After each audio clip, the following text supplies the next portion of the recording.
وہ بکرا بول رہا تھا سونا میرے میں زہر ملایا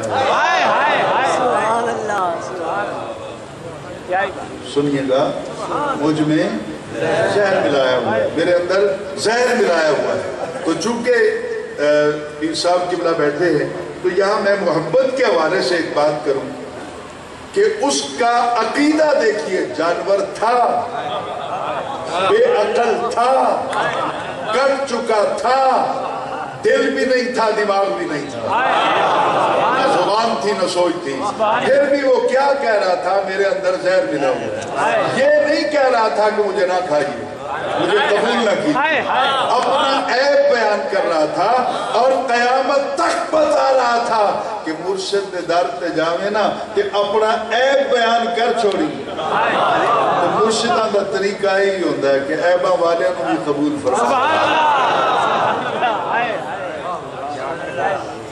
اس نے اپنا عیب بیان کیا اپنا ہنر نہیں عیب بیان کیا قرآن پاک میں بھی ہے نا وہ خضر علیہ السلام اور حضور سیدنا موسیٰ علیہ السلام کشتی میں بیٹھے یاد ہوگا آپ سن رکھا ہے اپنے علماء سے 15ویں پارے کا لاسٹ ہے اور پھر 16ویں پارے میں یہ واقعہ اسی طرح چلتا ہے تو خضر علیہ السلام نے بیٹھتے ہی اس کشتی کا تختہ نکال دیا نہیں خوبصورت کشتی حضرت موسیٰ علیہ السلام نے اس پر کہا اعتراض نہیں نبی نبی پہ اعتراض کرتا نہیں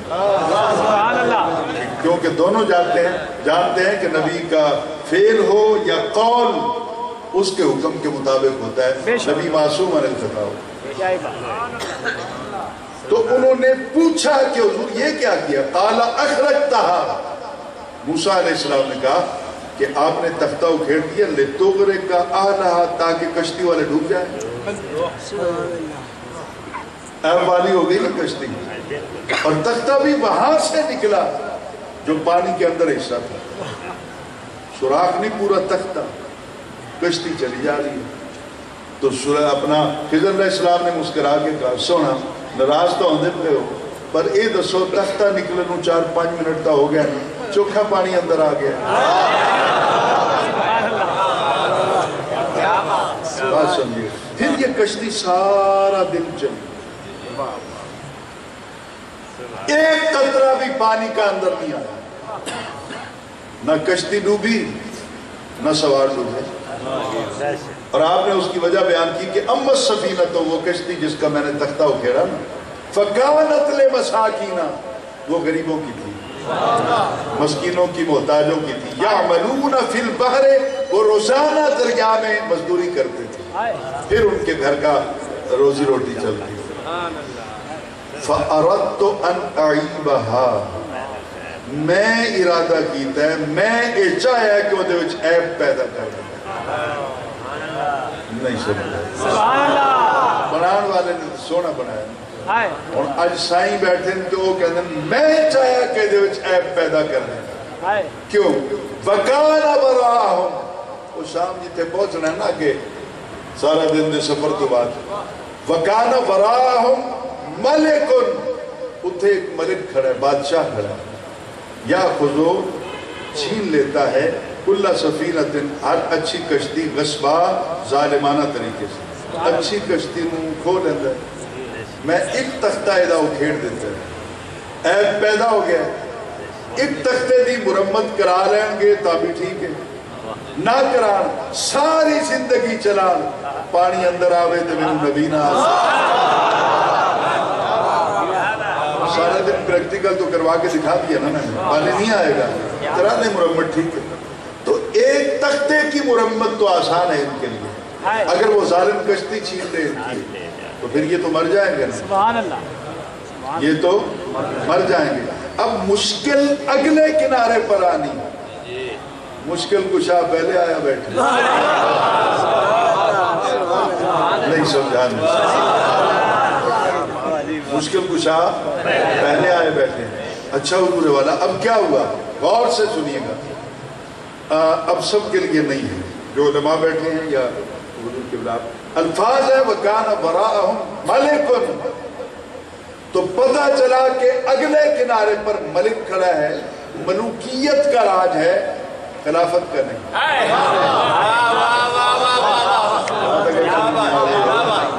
یہ خلافت اور ملوکیت کا فرق ہوتا ہے.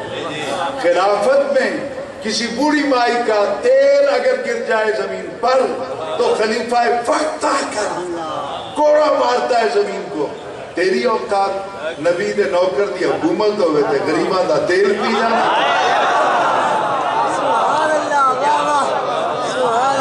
یہ ہے خلافت.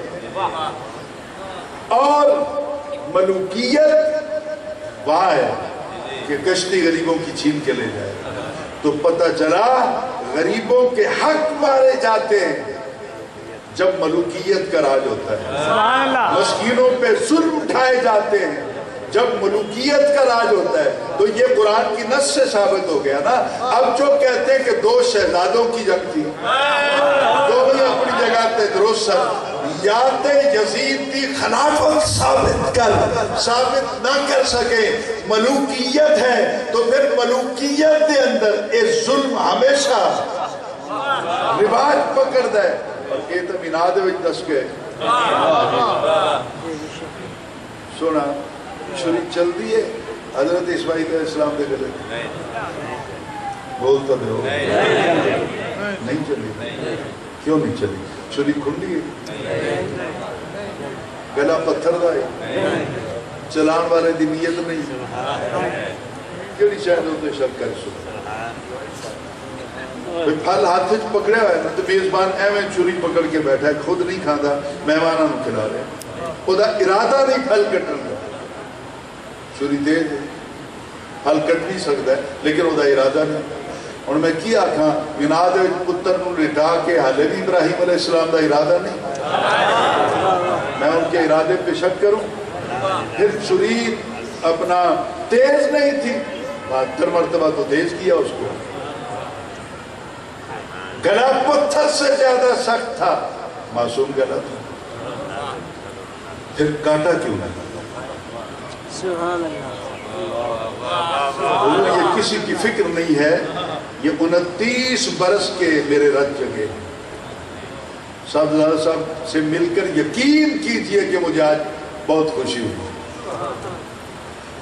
میری نہ پیروں سے بنتی ہے, نہ مولویوں سے, نہ بڑے بڑے چودھریوں سے, سرداروں سے نہیں بنتی.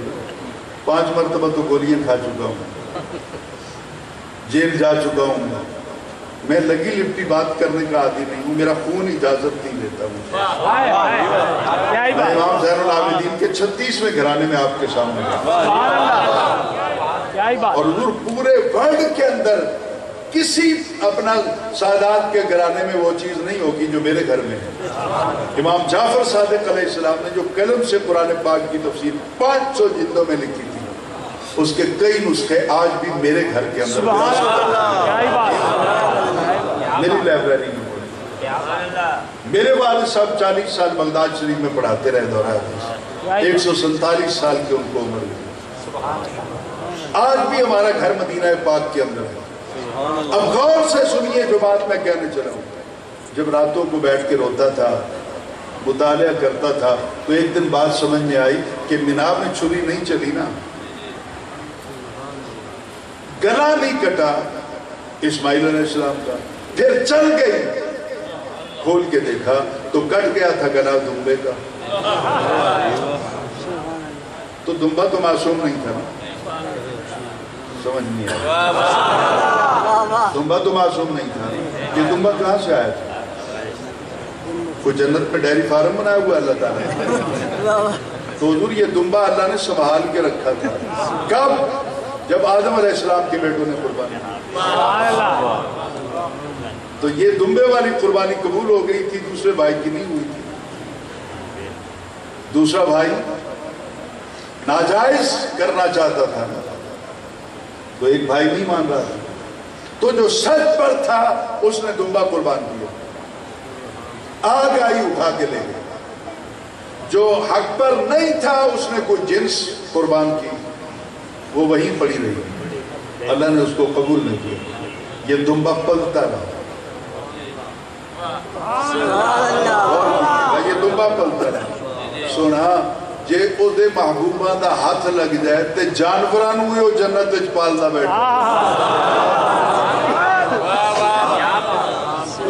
انسان نہیں۔ اب غور کیجئے گا، چھری نہیں چل رہی 72 مرتبہ، جب تک گلا رہا چھری کے نیچے اسماعیل علیہ السلام، چھری نہیں چلی، جیسے ہی دمبا آیا چھری چل گئی۔ تو پتہ کیا چلا، جب چھری معصوم کے ہاتھ میں ہو، گلا معصوم کا ہو تو نہیں چلتی۔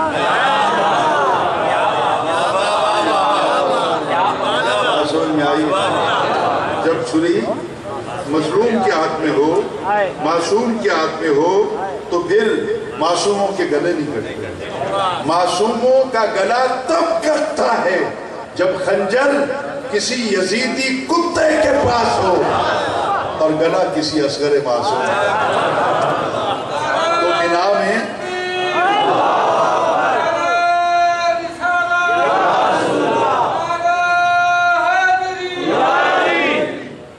یہ کئی سو سال پہلے فلسفہ سمجھا دیا گیا تھا کہ کربلا میں جب مارکہ لگے نا تو پھر یہ دیکھ لینا، خنجر معصوموں پہ چلیں تو سمجھ لینا ایک طرف معصوم ہے، ایک طرف مظلوم ہے، دوسری طرف مظلوم نہیں، تب چلے ہیں۔ تو آئیے حضور میں بات کو قریب لے کے جاؤں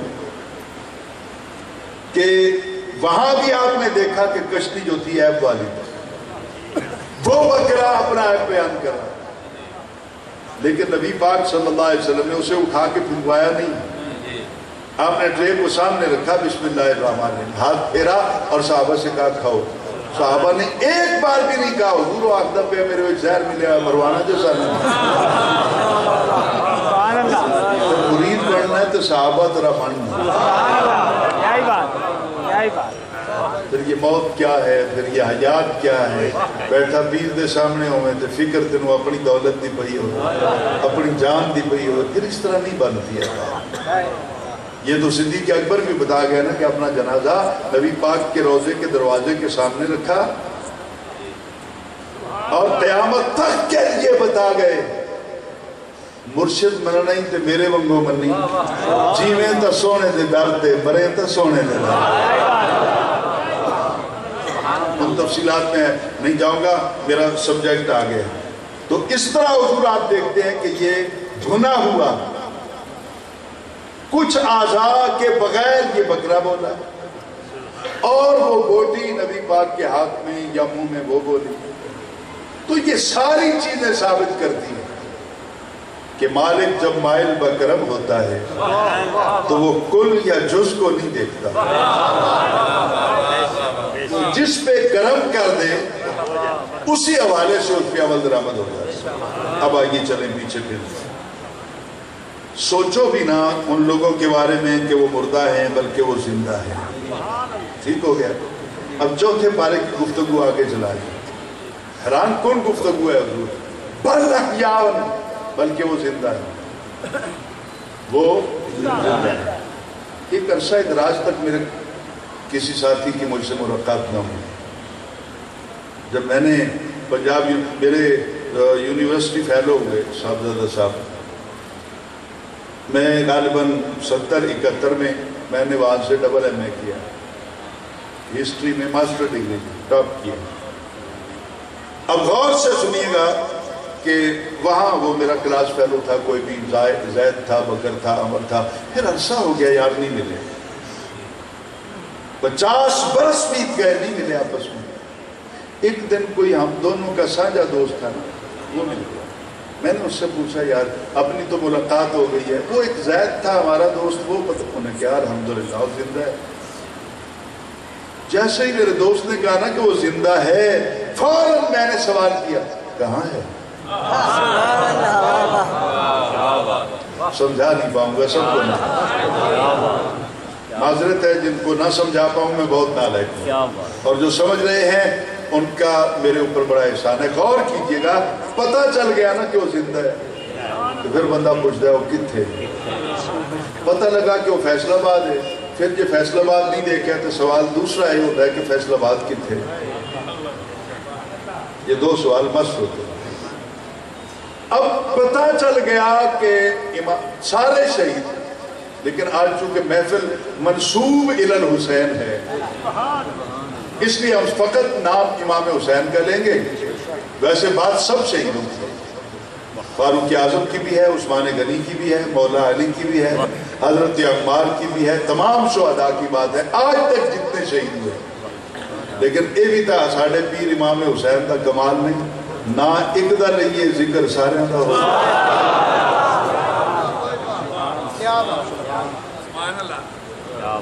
اب غور سے بات کو سنیے گا.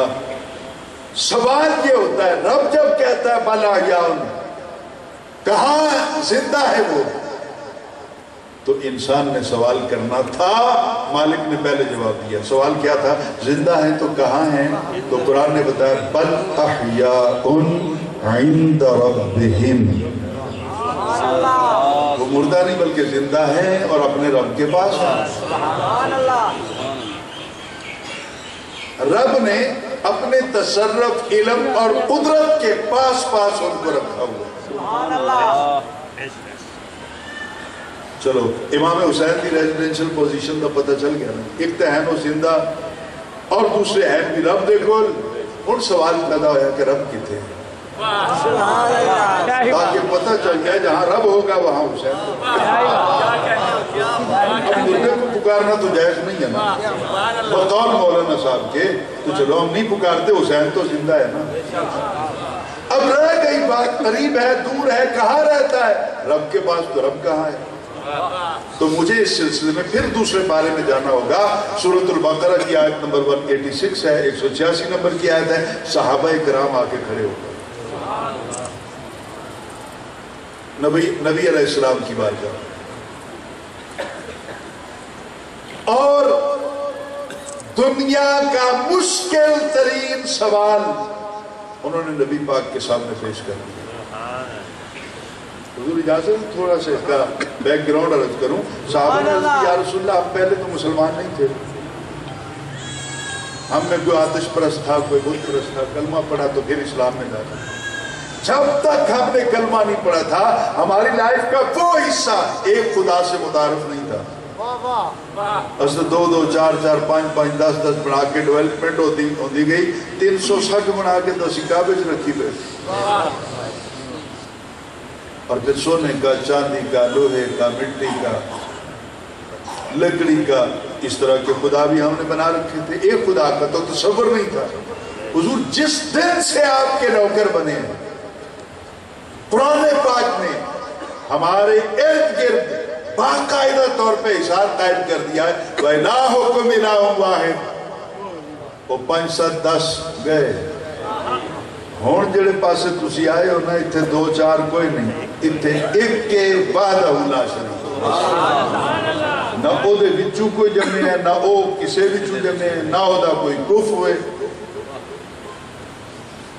حضور جدو ہے کلہ ہے. پھر ایک تعارف بھی ہو گیا کہ وہ معدوم نو بھی جاندہ ہے، موجود نو بھی، عالم الغیب والشہادہ، علیم بذات صدور، دل کے نہا خانوں میں جو باتیں ہوتی ہیں ان کو بھی جانتا ہے. اللہ جانتا ہے میرے دل جڑے ارادے وہ کون جانتا ہے؟ بولو جڑے اللہ نو مندے ہو بولو، باقی آرام لگا. جڑے دل دے ارادے کون جانتا ہے؟ اللہ جانتا. اللہ دا نام لینے جب انہوں شرم آن دیئے منہ پرلے پاسے کر لو، تو جڑے اس آستانے دے پکے نوکر بیٹھے ہو ذرا اچھی نہ لو، کون جانتا ہے؟ اللہ جانتا ہے. لیکن حضور میں نے تو ایک اور بڑی الجھن میں بن گیا. خانہ کعبہ بن رہا تھا، دیوار اونچی ہو گئی. جس پتھر پہ ابراہیم علیہ السلام کھڑے تھے اس پتھر کو اللہ نے حکم دے دیا، کوئی پھٹے لگانے کی ضرورت نہیں پڑی. دیوار اونچی ہوتی گئی، پتھر زمین سے اٹھتا گیا. ایسا ہے سر. حضرت ابراہیم علیہ السلام دیوار بنا رہے تھے نا، یہ پتھر رکھا، یہ پتھر رکھا، آگے جانا ہے. اب یہ پتھر خود بخود چل پڑتا. اب اس کونے پہ جا کر ابراہیم علیہ السلام کے دل میں خیال آتا کہ میں نے پچھلا کونا تو چیک نہیں کیا، ٹیڑھا تو نہیں ہے. انہوں والے نہیں آکھیا، وہ خود ہی پیچھے ڈول گئے. سبحان اللہ، سبحان اللہ. اب دیکھنا ہے کہ شرک کس طرح ٹوٹتا ہے. دلہ دے بیب اللہ جانتا ہے. لیکن اس پتھر میں حضرت ابراہیم علیہ السلام آکھیا کوئی نہیں کہ اگے چل، پیچھے چل، تھک گیا اور بس کر، تھلے چل. اچھا ہو آپ زبان تو نہیں آتے دل سوچ دن پتھر ہوتے عمل کر دیں سبحان اللہ میں نے بات یہاں پہ لمبی نہیں کرنی صرف وہ ایک ربط قائم رہے دلوں کی دنیا کا جو ایک رابطہ ہے وہ ڈسکنیکٹ نہ ہو جائے وہ عرض کروں گا کہ سونا مینو مولوی جی اتنا تے یاد ہے کسی کتاب دس دیو کہ ابراہیم علیہ السلام اس پتھر نو آگ دیو کہ آگے چلو پیچھے چلو بس کرو اوپر ہو جاؤ جی ابراہیم علیہ السلام آکھیا نہیں دل سوچیا ہے تے پتھر خود بخود ٹر پیا تو پھر میں اس سوال کا جواب دیو جڑا قدمہ چ پیا وہ اتنا جاندا ہے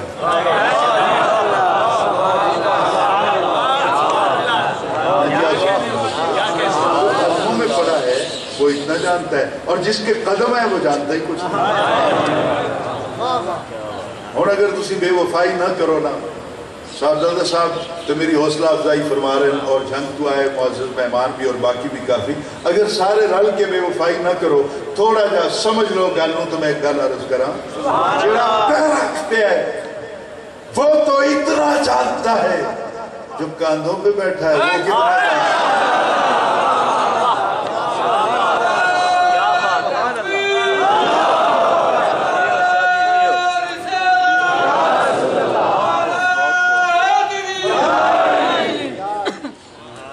سمجھ میں آ رہی ہے تو ہمارا اللہ جو ہے وہ سب کچھ جانتا ہے لیکن حضور اتنا تو ہمیں بتا دیں مہربانی کر کے کہ ہمارا اللہ ہے کدھر اس کی ریزیڈینشل پوزیشن کیا ہے کس دروازے پہ دستک دیں گے تو اللہ مل جائے گا مشکلیں تو آئیں گی نا جدو مننا ہی ایک نو ہے دوے پاسے جانا ہی کوئی نہیں بس ذہن میں ایک بات آ رہی ہے آپ کو سناتا چلوں بابا فرید الدین گنج شکر رحمت اللہ تعالی علیہ آپ کے مرشد تھے حضرت خواجہ قطب الدین بختیار کاکی ان کے مرشد تھے خواجہ معین الدین چشتی اجمیری تو ایک دن خواجہ اجمیر نے اپنے مرید خواجہ قطب الدین سے پوچھا قطب الدین تو بھی کوئی مال تیار کیتا ہے رب دی بارگاہ پیش کرنے واسطے میں نے کہا سونا فرید تیار کیتا فرید ویسے بھی فرد سے ہے اگر اس کا مادہ اشتقاق دیکھا جائے تو فرد ویسے بھی ایک کوئی کہتے ہیں پتہ چلے کہ فرید ورگا اور کوئی نہیں آیا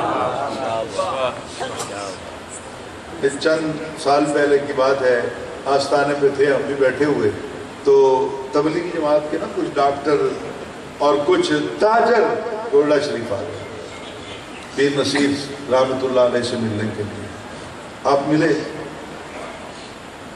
تو آپ نے پوچھا تعارف تو انہوں نے بتایا جی کہ ہمارا تبلیغی جماعت سے تعلق ہے فلاں فلاں اور رائے گنج میں بڑا اجتماع ہوتا ہے آپ نے پوچھا کتنا اجتماع ہوتا ہے انہوں نے کہا کم از کم 50 لاکھ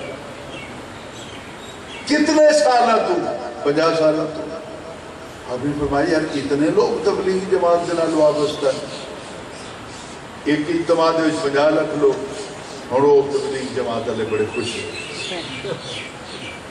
انہوں نے کہا ہاں جی اتنے بہت زیادہ اکثریت ہے ہمارے ساتھ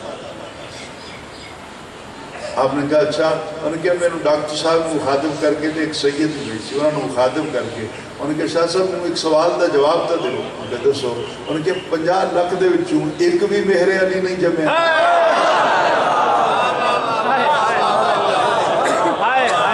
50 لاکھ دے وچوں ایک بھی فرید نہیں آیا 50 لاکھ دے وچوں ایک بھی غوث اعظم نہیں آیا سبحان اللہ وہ ڈاکٹر جڑا سی میں چاہ دی پیالی اس نے رکھ دیتی بڑا آکھیا کہ ڈاکٹر صاحب پیر صاحب نے بھی کیا کہ تسی بھی چائے پی ان کا حضور بھون نہیں پی اور پہلے اپنے مولویوں پر جانا ہے یا تے 50 لکھاں دے وچوں ایک بھی فرید دکھان ایک بھی میرے علی دکھان ٹھیک نہیں تو کل تو اسا تبلیغ تے نہیں جانا اسی دربار تے آ کے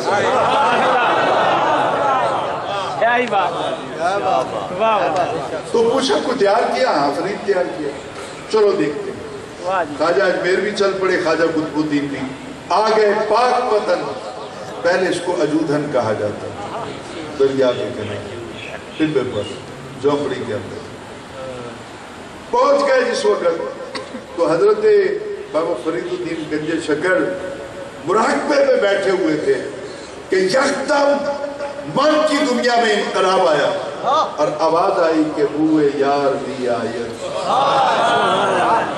محبوب کی خوشبو آ رہی ہے مراقبہ ختم کیا تو دیکھا کہ حجرے کے اندر جھونپڑی کے اندر آپ کے مرشد آئے کھڑے ہیں. بابا فرید اٹھے اور جڑے مرید بیٹھے ہوئے ساستانے دے گل غور نال سنیا جے کہ عمل کرنا نہ کرنا تہاڈا کام. بابا فرید اٹھے اور اپنے مرشد کے قدموں پہ گر گئے, پیر چومے, اٹھ کر سلام پیش کیا. آپ نے کہا فرید میرے مرشد ساتھ آئے ہیں, تیرے دادا مرشد جو میرے مرشد ہیں خواجہ اجمیر, ان کے پیر چوم. بابا فرید پھر جو گرے نا زمین پر تو اپنے ہی مرشد کے قدموں پہ.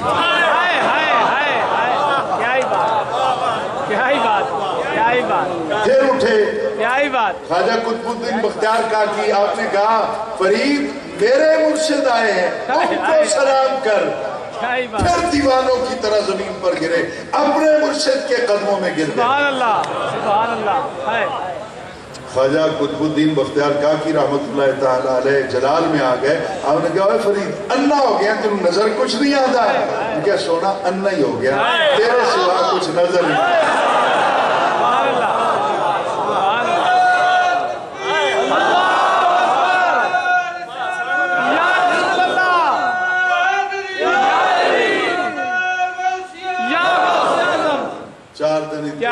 اٹھے جناب والا اور کوئی لال پیلے نیلے جوڑے پائے ہوئے دیکھ لا جناب والا, چلو جی آج ادھر چل دیں. تماشے نہ دے یک در گیر محکم گیر.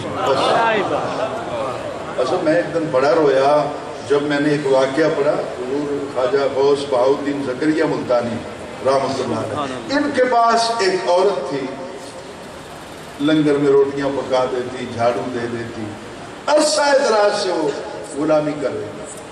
بابا فرید ملنے کے لیے پاک پتن سے ملتان آئے تو یہ بھی قلعے کے ساتھ ٹبہ تھا, اس جہاں پہ آپ کا اس وقت آستانہ تھا.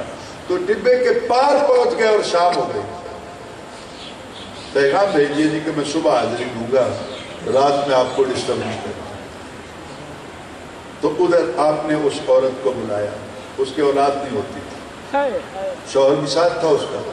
آپ نے اس عورت کو بلایا, بلا کہا کہ پتر بابا فرید آئے ہوئے, بہت بڑے ولی کامل ہیں, قطب وقتن تے ٹبے دے پرلے پاسے بیٹھے, صبح انہوں نے اتھے آنے بڑے چرا تو تینوں اولاد نہیں ہوتی تھی, جا چلی جا, میں تینوں آخدا انہوں کو جا کے مائی اولاد ہو جا سی.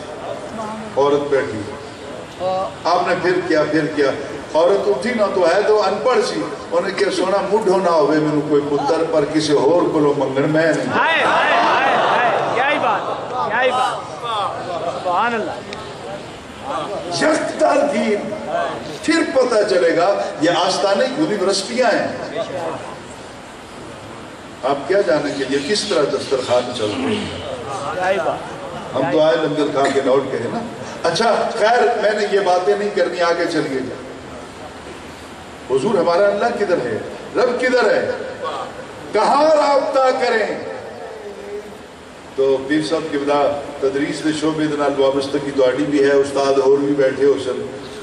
اصول یہ ہے, قاعدہ یہ ہے, جد کو سوال کرو یا اس سوال دا وہ جواب دے لے پابند ہے, یا وہ معذرت کرے کہ میں جواب نہیں آتا. اور صحابہ نے پوچھ لیا کہ اللہ تعالیٰ کتھے, یا حضور رب دا ٹھکانہ دسن, تو یا کھن پتہ نہیں, خیر جو جبرائیل آسی پوچھ کے دس دے. ہلے حضور بولے نہیں, چپ کر کے بیٹھے. صحابی دا سوال ہلے مکمل نہیں ہویا کہ جبرائیل پہلے آ گئے. اور صحابی دے مشکل سوال دا جواب دیتا, قیامت تک کے لیے ایک قرینہ بن گیا کہ در مصطفیٰ کے سوالی بنو. سوال بعد ختم ہو سی, رب مشکل پہلے آسان. اب جبرائیل نے آ کے جواب دیا, جواب سنیے بھائی. اذا سألک عبادی, جب سوال کریں آپ سے سوالی بنے تیرے.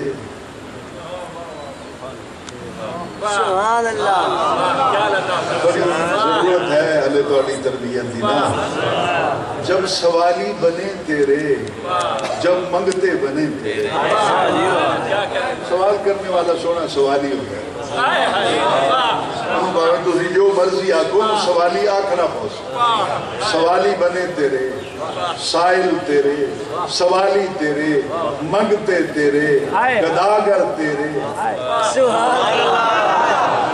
دروازوں تے کوئی منگنا آیا کھڑوتا ہے نا تے ابا کہتا ہے پتر نو جا دیکھ کیا کون ہے دروازہ کھڑکانا ہے پتر پڑھے لکھے تے آکے آکسی بابا کوئی سوالی آیا یہ میرے ورگا کو ان پڑھ پتر ہے جا کے آکسی بابا منگنا لایا کھڑوتا ہے سبحان اللہ شاید میں کسی اور جگہ تے سنا جاتا تے گل زیادہ مزدار بنتی بابا منگتا آیا کھڑوتا ہے تو پتہ چلا سوالی کہہ لیں منگتا کہہ لیں سائل کہہ لیں ایک ہی بات ہے تو اللہ کیا کہتا ہے جب سوالی بنے تیرے جب پوچھے تجھے اور سوالی بنے تیرے سائل بنے تیرے منگتے بنے تیرے مانگے تیرے پاس سوالی بنے تیرے عبادی یہ بندے ہیں میرے قرآن کی آیت کا لفظوں کا اسلوب یہ بتاتا ہے کہ اللہ تعالیٰ نے اس محبت کے ساتھ بات کر کے قیامت تک کے لیے سنیوں کے عقیدے پر مہر تصدیق لگا دی کہ رب بھی انہوں بندہ بناتا ہے جرا مدینے والے دا سوالی بناتا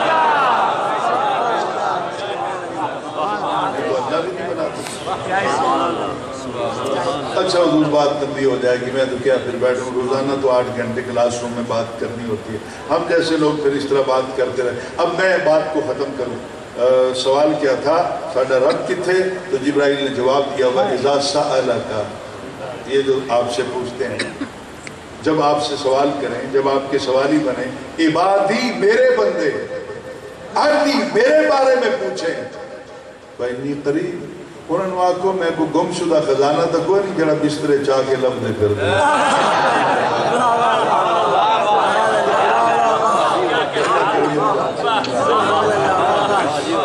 دریا دریا بستی بستی دھکے کھاتے پھرتے ہو نا گم ہو گئے فإنی قریب زمانے میں مت تلاش کر اپنے من کی دنیا میں میں تیرے بہت قریب رہتا ہوں بہت قریب رہتا ہوں یا اللہ کتنا قریب رہتا ہے تو کہا وَنَحْنُ أَقْرَبُ إِلَيْهِ مِنْ حَبْلِ الْوَرِيدِ تیری رگے جہاں شارک تو بھی میں نیڑے رہا سبحان اللہ جسم اور جسمانیت دے اعتبار نال نہیں سبحان اللہ اپنے تصرف قدرت اور علم اختیار دے اعتبار دے نال میرا رب میری شارک تو بھی قریب ہے تیری شارک تو بھی قریب ہے ٹھیک ہو گیا تو اللہ شارک تو قریب ہے رب حسین رب دے قریب ہے تو جتھے جتھے رب ہے حسین بھی ہے مر گئے حسین تے نہ پکار زندہ ہے پھر پکار جے غیب ہے دور ہے تے نہ پکار اور جتھے رب ہے اتھے حسین ہے یا حسین مدد کہنا یا فاروق اعظم المدد کہنا یا علی المدد کہنا یہ کون سا ناجائز ہے کیونکہ شہید تو اتھے ہی ہے نا جتھے رب ہے وہ غائب نہ اے غائب وہ بھی ہر کسے دے نیڑے نیڑے اے بھی ہر کسے دے نیڑے نیڑے سبحان اللہ اب میرا 90 گھنٹے کا لیکچر ہے نیٹ پہ اس کو آن کر لیں میرا نام لکھ کے تو آ جائے گا بخاری شریف پہ 90 گھنٹے کا لیکچر ہے درس قرآن پر میرا 60 گھنٹے کا لیکچر ہے جو D G hotel D G Khan سے لانچ ہوا ہے اور کچھ 700-800 کے قریب میرے لیکچر ہیں کچھ مباحثے بھی ہیں مناظرہ تو میں کر نہیں سکتا نہ لیکس ہوں تو ایک جگہ پہ مولوی صاحب نائجیریا کے ہیں ان سے گفتگو اگر آپ کو مل جائے تو وہ دیکھیے گا نائجیریا کے مولانا صاحب ان کا نام عبداللہ تھا انہوں نے کہا پیر جی تسی گلا فساد لے ہے اور حسین زندہ میں انکار نہیں کر سکتا اس دا نیڑے ہونا بھی تسی ثابت کر دیتا ہے پر گل اے وے ہون بھی میں کیوں پکارا حسین میں کہا ہون کہڑا مرنا ہی اس نے کہا جی کہ حسین تو سب کچھ کربلا میں قربان کر گئے تھے اب حسین کے پاس ہے کیا جو میں مانگوں تو جنہیں کل پلے کچھ نہ ہوئے کہ آخر آپ سید شہداء دے سردار اتنے شہداء دے اجتماع دے اندر میں منگدہ کھڑا ہوا انہوں دی جیب وچ کچھ نہ ہوئے تو شرمندہ ہو سکتا میں چلو یہ بھی قرآن کرو کچھ نہیں اللہ یاؤن بلکہ وہ زندہ ہے اِنْدَ رَبِّهِمْ اپنے رب کے پاس ہیں یرزقون یرزقون دیے جاتے ہیں فرحین بما آتاہم اللہ من فضلہ، پھر وہ خوش ہوتے ہیں جو کچھ اللہ تعالیٰ ان کو عطا کرتا ہے اپنے فضل کے ساتھ۔ غور کیجئے تو شہید دی جھولی خالی نہیں رہ جاتی، کیا بات، ادھروں رابطہ ٹوٹیا، ادھر اللہ تعالیٰ نے اپنے تمام خزانے دے دروازے کھولے۔ سبحان اللہ، 24 آور شہید کی جھولی بھری جاتی ہے، تو ادھی جھولی بھری گئی نا۔ میں نے کہا پھر پہلا پارہ کھولنا، سورۃ البقرہ کی آیت نمبر 3 کا آخری پیرہ ہے، وَمِمَّا رَزَقْنَاهُمْ يُنْفِقُونَ، يُرْزَقُونَ رَزَقْنَاهُمْ۔ سبحان اللہ، سبحان اللہ، سبحان اللہ، رزق یہ پڑھئے نا سارے۔ پھر یہ رزق تو رزقنا 14 نمبر کا صیغہ آئے گا متکلم، سبحان اللہ، جمع تسنیہ سارا آئے گا۔ کیا کہا؟ وَمِمَّا، اس میں سے جو، سبحان اللہ، نہیں سمجھ آئے، کوشش کروں گا میں، یہ کوشش دعا کر رہا ہوں میں۔ ویسے میری مادری زبان سرائکی ہے، میری پدری زبان عربی ہے، دو میں نے کوئی نہیں آتی۔ ایک تقریباً 6 مہینے تو کچھ ساتھیہ نے کہا تو میں تھوڑا جا، وگرنہ صرف اردو میں میرا لیکچر ہوتا ہے، کلاس روم میں اردو ہی بولتا ہوں۔ تو اب میں کوشش کر رہا ہوں، دعا کریں کہ کبھی پھر ملاقات ہو تو میں مکمل پنجابی میں بات کروں یا سرائکی میں بات کروں۔ اب غور سے سنیے میری بات جو کہنے چلا، وَمِمَّا، اس میں سے جو، نہیں تو ہماری زبان میں ترجمہ، او دے وچوں جڑھا، سبحان اللہ، رزقناہم، میں انہاں نوں دتا ہے، اپنے پلے وہ نہیں، او دے وچوں۔ میں نے اپنے بیٹے کو 400-500 روپے دیا نا، تو کوئی مانگنے والا آ گیا، تو میں نے کہا بیٹا اس کو 100 روپے دے دو۔ کہتا ابا میرے پاس تو نہیں ہے۔ میں کہا تو اپنے نہ دینا، انہاں چو دے جڑے میں ہون تے نہیں دے سکتا۔ یہ ہے وَمِمَّا، اور اس میں سے جو رَزَقْنَاهُمْ يُنْفِقُونَ، جو ہم نے ان کو دیا ہے اس میں سے وہ آگے دیتے ہیں، يُنْفِقُونَ، وہ آگے خرچ کرتے ہیں۔ تو رب ان کی جھولی بھرتا رہتا ہے، ان کے دروازے پہ جو بھی مانگنے کے لیے آتا ہے وہ پھر آگے ان کی جھولی بھرتا ہے۔ امام حسین کربلا میں کیوں گئے تھے؟ ایک، اور دوسرا یہ ہے کہ امام حسین کے نال صحابہ کیوں نہیں گئے؟ بس اتنا کہ امام حسین کے ساتھ صحابہ کیوں نہیں گئے؟ صحابہ تو ناراض تھے نا، امام حسین نے کہنا چنگا کام نہیں کیوں گئے امام حسین؟ بغاوت کیوں کی امام حسین؟ کچھ مردودوں نے امام حسین کو باغی لکھا، کچھ کتوں نے امام حسین کو خارجی لکھا، کچھ کتوں نے امام حسین کو شیطان کا ساتھی لکھا کہ کیوں گئے ایک مسلمان حکمران کے مقابلے میں؟ تمہیں وہ مسلمان نظر آتا ہے جو ماؤں کی عزت سے کھیلتا رہا؟ کدھر لے کے جائیں گے تاریخ الخلفاء کی وہ عبارت، ان رجلا ينكح الامہات والبنات والاخوات؟ یزید دنیا کا وہ بدترین انسان تھا کہ باپ کے مر جانے کے بعد اس نے اپنی مترائی ماؤں کے ساتھ زنا کیا۔ نکاح تو ہو ہی نہیں سکتا۔ لا تنکحوا ما نکح آباؤکم من النساء، جڑی پیو دے نکاح آ جاوے نا پھر ابدی طور دے پتر واسطے حرام ہو جائے۔ لیکن یزید نے کیا، مترائیاں دھیاں نال اس نے زنا کیتا، مترائیاں بہناں نال اس نے زنا کیتا، تو امام حسین کو مدینے دے چریا نہ گیا۔ آپ نے فرمایا کربلا آ کے آپ نے آواز دیتی، آپ نے کیا، او میری ماں بہنوں بیٹیوں، آج کے بعد مت پریشان ہونا، جب تک دھرتی پہ علی کا خون زندہ ہے کسی ماں کی عزت نہیں رکھتا۔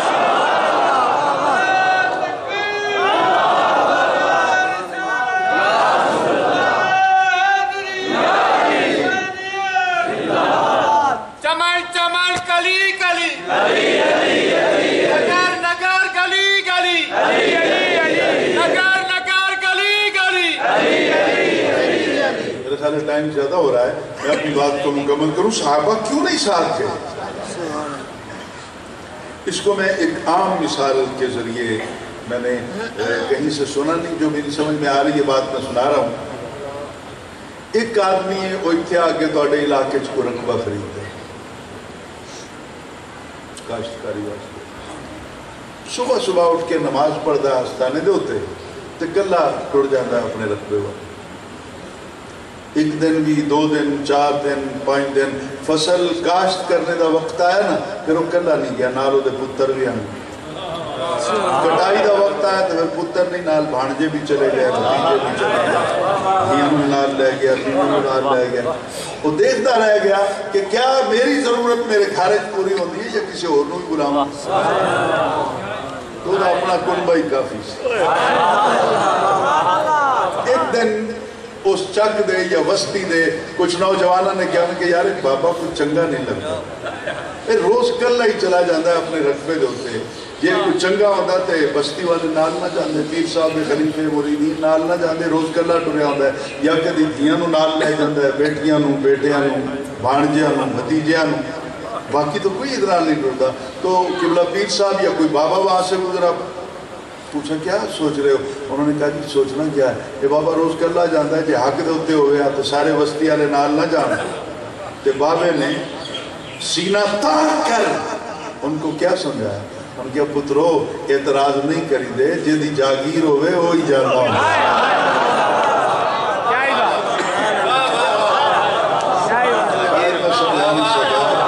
سمجھ آ گئی ہے نا بات, جس کی جاگیر ہو وہی جاتا ہے, دوسرے کو بولتا ہے. رہ گئی کہ صحابہ کرام امام حسین کے ساتھ تھے یا نہیں. واقعہ کربلا کے بعد حضرت عبداللہ ابن عمر, امام بخاری اس کو بیان کرتا ہے, حضرت عمر فاروق کا بیٹا فقیہ صحابی عالم دین, عبداللہ ابن عمر ہوں, عبداللہ ابن مسعود ہوں, عبداللہ ابن عباس رضی اللہ تعالیٰ عنہ مجمعین, یہ سارے فقیہ صحابی ہیں, علماء ہیں. عبداللہ ابن عمر لوگ پھر حج کرنا دے سنتے انہوں کو فتوے بھی پوچھ رہے تھے, مسائل بھی دے. حج کرنے کے لیے لوگ آئے تو ایک آدمی نے دیکھا, پوچھا یہ کون ہے؟ کہا عبداللہ ابن عمر بیٹھے. انہوں نے کہا چلو نصیب چنگن میں ایک مسئلہ تے پوچھ لو. قریب جا کے بیٹھ گیا, عرض کیوں؟ اگر محرم مکھی مار لے تو کیا اس پر دم لازم آئے گا؟ سادہ بات. محرم کہتے ہیں جس نے احرام باندھ لیا, وہ حج کرن گیا, احرام بن لے, ہونو مکھی مارے تو کیا ادھو تے دم لازم آئے گا؟ یعنی قربان بکرا دینا پہے گا اس میں. یعنی محرم حالت احرام میں محرم اگر مکھی مار لے تو اس کے بارے میں کیا حکم ہے؟ حضرت عبداللہ ابن عمر نے یوں دیکھا پہلے سائل کی طرف, آپ نے پوچھا کہاں سے آئے ہو؟ جو ان کی تھے اندر دل ہے نا تو اڑے تھے ان میں پتہ لگ جائے گا. کہاں سے آئے ہو؟ انہیں عرض کی تھی حضور میں کوفہ تو آئے. حضرت عبداللہ ابن عمر کا بدن کھپ گیا, چہرہ سرخ ہو گیا, قلم رکھ دیا آپ نے کہا مجھے اتنا بتاؤ, مکھی مار نہیں ہوئے تے صحابی کو رو پوچھ دے ہو کہ نبی دا پتر مار چھوڑے ہے, کس صحابی کو رو فتوہ لے ہے؟ آنتی ریکارڈ امام بخاری نے بیان کیا, میں ذمہ داری قبول کرتا ہوں, سند کی بھی متن کی بھی. جہاں جی چاہے آؤ سند پہ بات کروں گا, متن پہ بات کروں گا, بھاگ جاؤں تو سید زیادہ نہیں. حضرت عبداللہ ابن عمر ایک دن بیٹھے ہوئے تھے رضی اللہ تعالیٰ عنہما. ایک آدمی نے آ کر پوچھا, سنا یہ تو دسو کہ نبی علیہ السلام دے جتنے بھی گھرانے سن, ازواج مطہرات کے اور بیٹیاں دے, انہاں گھرانے جو سب تو ممتاز گھر کس دا ہے؟ تو حضرت عبداللہ ابن عمر رضی اللہ تعالیٰ عنہما آپ نے فرمایا کہ ممتاز گھرانہ تو پھر نبی تو بعد علی دا ہے. علی کا نام سن کے دل ٹھنڈا ہویا ہوئے سے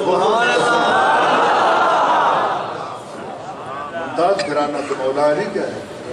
پھر یہ کہہ کر آپ نے اس کی طرف دیکھا, آپ نے کہا لگتا ہے کہ تنوے گل چنگی نہیں لگی, لعل ذاک یسوع کا لگتا ہے کہ تنوے گل اچھی نہیں لگی. وہ بھی ظالم کو آگتا ہے, ہاں جی منو اچھی نہیں لگی. علی دا کنبہ کی تو اچھا ہو, میں تو سوچا ہے تجھے کسی اور دا نال ہے سو, پھر علی ایک ہی ہے.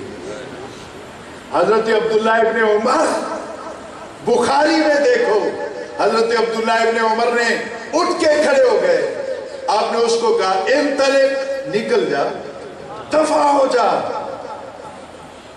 تیری ناک خاک آلود ہو، ایک گال ہے عربی دے وچ، جا دفع ہو جا، اللہ تینوں رسوا و ذلیل کرے، جا جا کے تو اپنی جتنی کوشش کر، میں تے انجی آکھنا تے اے ہوئی میرا عقیدہ ہے، علی ورگا جہان تے